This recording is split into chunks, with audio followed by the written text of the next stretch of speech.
안녕하십니까. 자, 이번 시간에는 우리 펀드 신탁의 이해를 공부하도록 하겠습니다. 펀드 신탁의 이해는요, 15문제가 총 출제가 되고 있습니다. 과거에 펀드 투자 상담사에 있었던 펀드의 이해라는 게 있어요. 펀드의 이해가 2로 되어 있는데, 거기에 일부분이 이제 여기 이 펀드 신탁의 이해에 들어오고, 그 다음에 이제 펀드 부분이 그 작년에 그 교재가 개정되면서 펀드 부분이 좀 강화돼서 이렇게 들어왔었거든요. 그것들이 조금 더 비중을 높여가지고 그래서 합쳐졌습니다. 그래서 지금 펀드 신탁의 이해가 그냥 뭐 1, 2 이렇게 안 나누고요. 한꺼번에 이렇게 뭉뚱그려져 가지고 통합되어서 15문제가 출제되고 있는데, 15문제가 출제되는 거는 굉장히 많은 부분이죠. 전체 그 시험 전체 영역에서 비중이 굉장히 큰 겁니다. 그래서 여러분들이 요건 좀 꼼꼼하게 공부하셔야겠다는 생각이 듭니다. 그리고 이 펀드 신탁의 이해가 이게 외울 게 많아요. 뭐랄까 법률적인 내용도 좀 있고요. 그리고 다른 영역에서 공부하는 것도 좀 섞여져 있고 그렇습니다.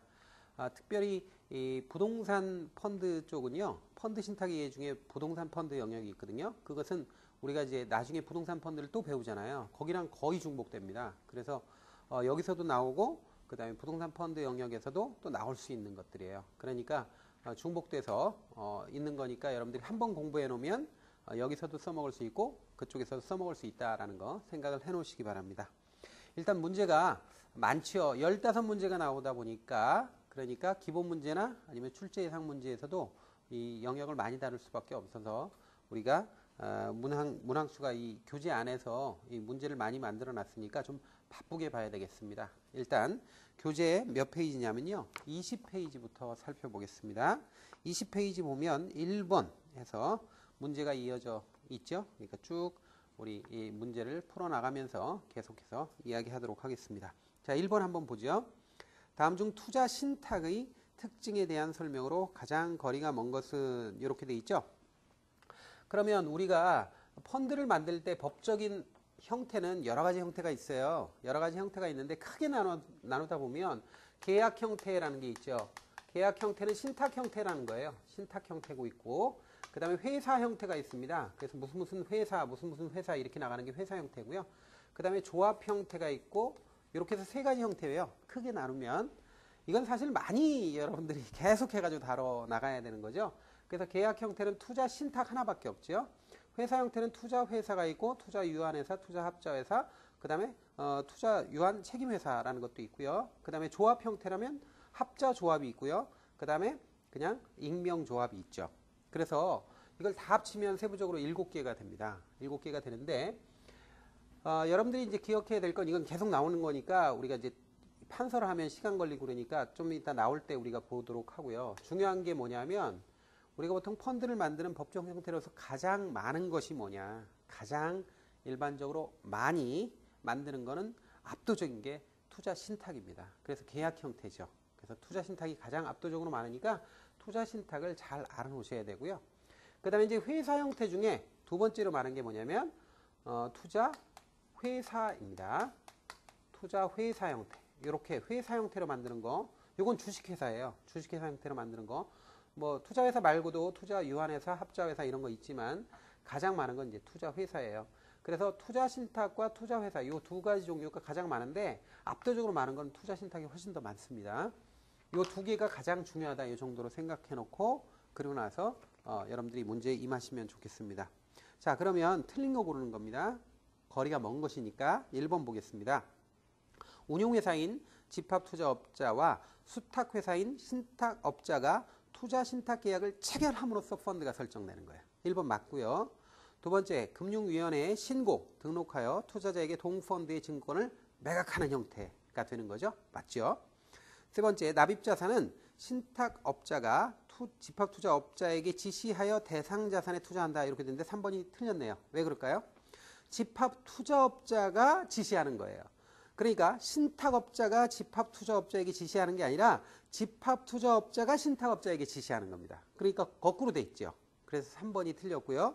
4번, 집합투자업자는 투자신탁의 설정과 해지의 주체가 되는 겁니다. 그래서 설정하고 해지할 땐 전부 다 집합투자업자가 한다라는 거죠. 자, 그래서 3번이 답인데요. 아래 핵심 포인트 해설은 여러분들 지금부터 이제 공부 항상 할 때요. 핵심 포인트 해설은 꼭 짚고 넘어가셔야 됩니다. 우리 교재가 나름대로는 방대한 편인데 이 방대한 교재를 그래도 열심히 시험에 출제 개연성이 높은 거 엑기스로 쫙 해가지고 압축해 놨으니까 꼭 확인하고 넘어가셔야 됩니다. 그리고 중요한 것들이 있으면 제가 핵심 포인트 해설을 짚어보고 그리고 나서 문제를 푸는 방식으로 하겠습니다. 2번 문제 보겠습니다. 다음 중 투자 신탁에 관련 회사가 바르게 연결된 것이 뭐냐 이거죠. 자, 1번 그 보기를 보죠. 기억을 보니까 투자 신탁 자산의 운용하고 운용을 지시한다. 이거 누구예요? 그러니까 투자 신탁을 실제로 운용하거나 운용 지시하는 주체는 집합투자업자죠. 당연히. 그래서 운용사예요. 이걸 자산운용사라고도 하고 우리가 법적으로 얘기할 때는 집합투자업자라고 합니다. 그래서 집합투자업자가 나와야 되니까 기억이 1번 아니면 4번이 답입니다. 1번 아니면 4번이 답인데 니은을 보니까 이렇게 돼 있어요. 투자신탁재산의 보관 및 관리 이렇게 돼 있어요. 보관하거나 관리하는 건 어디예요? 수탁자. 법률적으로는 수탁자라고 하고 회사는 이게 신탁회사죠. 신탁회사가 바로 수탁자입니다. 그래서 여기 신탁업자가 니은이 돼야 되니까 답은 1번이 돼야 됩니다. 벌써 이렇게 하면 1번이 답이 되는 게 나와요. 그런데 디귿도 한번 확인해 보죠. 집합투자증권의 환매 어디서 하죠? 판매회사에서 합니다. 그러니까 환매만 하는 게 아니라 판매도 합니다. 그래서 판매 및 환매를 하는 데는 전부 다 판매회사입니다. 그래서 기억, 니은, 디귿이 각각 집합투자업자, 신탁업자, 그 다음에 판매회사예요. 그래서 1번이 답입니다. 그 업무에 대한 내용은 꼭 확인하고 넘어가셔야 됩니다. 자, 다음에 3번 문제 한번 보죠. 자, 수익자 총회 결의사항에 대한 내용으로 가장 거리가 먼 것은 이렇게 돼 있는데 우리가 이제 조금 전에 우리가 문제를 보면서 우리가 같이 얘기를 했는데 투자신탁에서는 펀드를 설정하는 방법이 어떻게 합니까? 집합투자업자하고 신탁업자가 신탁계약을 체결하면서 이렇게 해가지고 펀드가 설정되잖아요. 그런데 이때 이제 집합투자계약, 여기가 신탁계약이라는 게 있단 말이에요. 신탁계약. 근데 이 신탁계약을 나중에 변경할 일이 생겨요. 변경할 일이 생기는데 기본적으로 신탁계약은 변경할 때 집합투자업자가 합니다. 변경계약을 체결하는데 문제는 뭐냐면 아주 중요한 사항은 이 수익자라는 게 있잖아요. 펀드는 기본적으로 위탁자, 수탁자, 그 다음에 수익자가 있어요. 수익자 굉장히 중요해요. 수익자가 누구냐면 펀드에 가입한 고객이 수익자란 말이에요. 그런데 수익자에 큰 영향을 줄 수 있는 사항은 그런 신탁계약 변경 사항은 요거를 수익자 총회에서 의결을 해야 돼요. 수익자 총회가 그러니까 수익자가 굉장히 중요한 이해관계자잖아요. 돈을 투자하는 투자자인데 이 사람들의 동의를 받아야 돼요. 그러니까 이렇게 특별히 중요한 사항은 수익자 총회의 의결을 거쳐야 되거든요. 변경할 때 그 내용이 뭐냐 이거예요. 그래서 문제가 수익자 총회의 결의사항, 의결사항, 결의사항에 대한 내용으로 가장 거리가 먼 것. 이건 중요한 것들은 전부 다 결의해야 돼요. 그러면 그 내용이 어디 있냐면 아래 핵심 포인트 해설이 있습니다. 원래 신탁계약을 변경할 때는 변경계약을 체결해야 되는데 그 변경계약을 체결하는 주체가 집합투자업자하고 신탁업자예요. 그런데 중요한 사항은 수익자 총회의 결의를 거쳐야 돼요. 그 결의를 거쳐야 되는 사항이 거기 나와 있는 겁니다. 표에. 그래서 집합투자업자, 신탁업자 등이 받는 보수나 그 밖의 수수료의 인상이에요.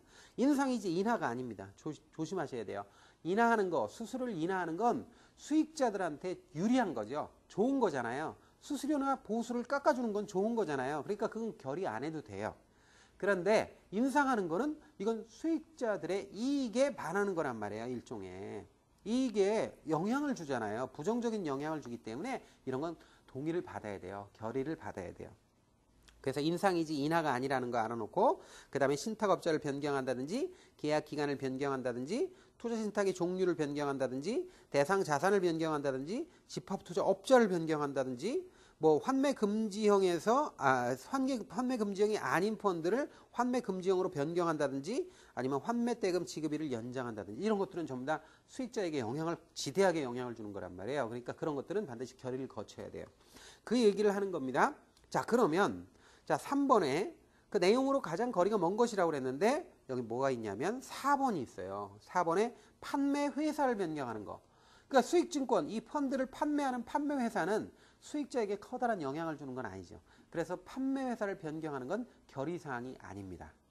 자, 그래서 4번이 해당되는 거고요. 1번의 신탁 계약 기간의 변경, 2번에 투자 신탁의 종류의 변경, 그 다음에 3번에 주된 투자 대상 자산을 변경하는 건 수익자에게 굉장히 큰 영향을 줄 수 있는 거기 때문에 결의를 거쳐야 됩니다.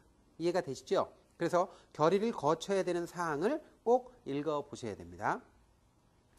자, 그 다음에요. 4번 문제 보죠.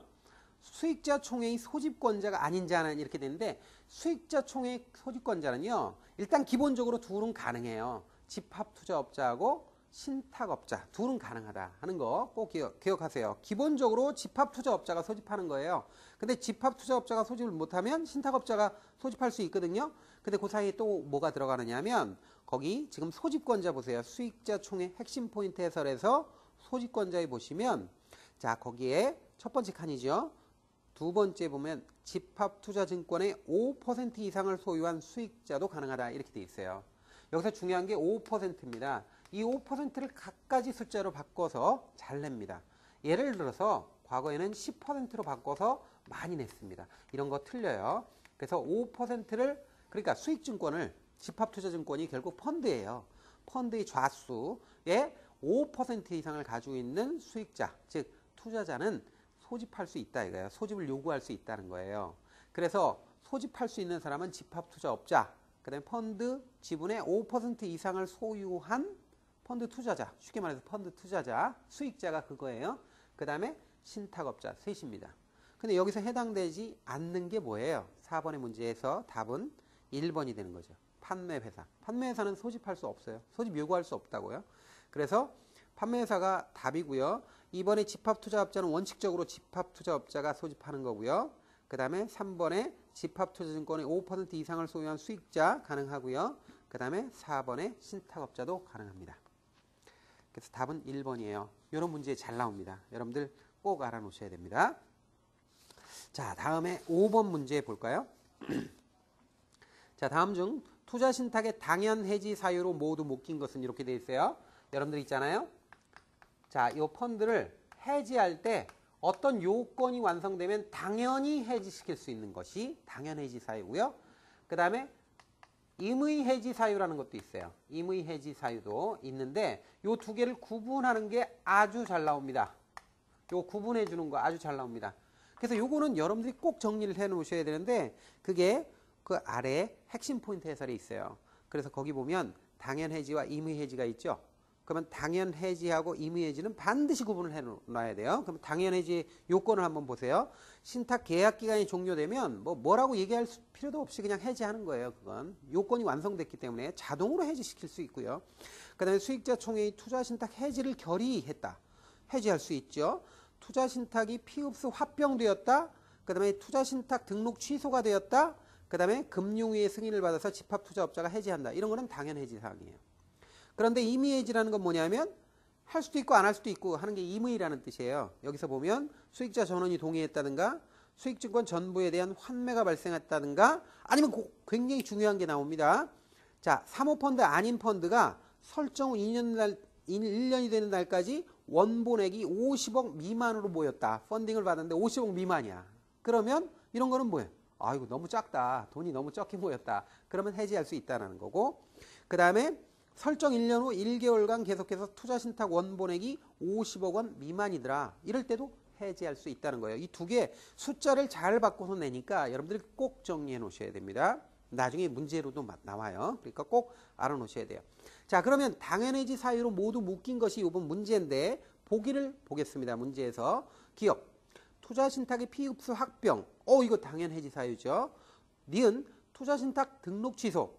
이것도 당연해지 사유입니다. 조금 전에 우리가 봤어요. 그런데 디귿 보니까 수익자 전원동의. 자, 이건 임의해지 사유죠. 그 다음에 리을 보니까 수익증권 전부에 대한 환매가 발생했다. 그것도 임의해지 사유였잖아요. 그래서 지금 당연해지 사유에 해당하는 건 기억과 니은밖에 없습니다. 그래서 두 개니까 2번이 답입니다.